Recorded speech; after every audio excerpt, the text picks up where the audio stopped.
नेतृमंडली एवं प्रेस और मीडिया बंधु मैंने आप समस्त को नमस्कार।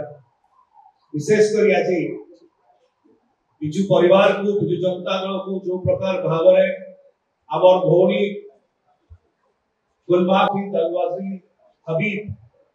जे अध्यक्षा अच्छा भद्रक म्युनिसिपालिटी सी आज विजु परिवार में विजु जनता दल सम्मिलित होती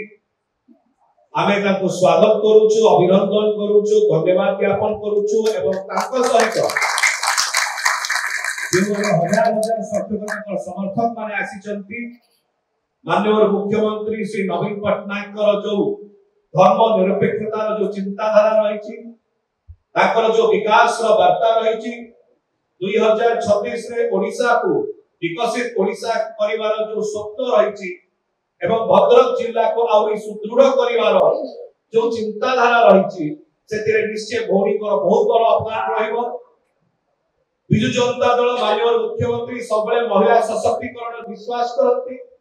एवं आज भौणी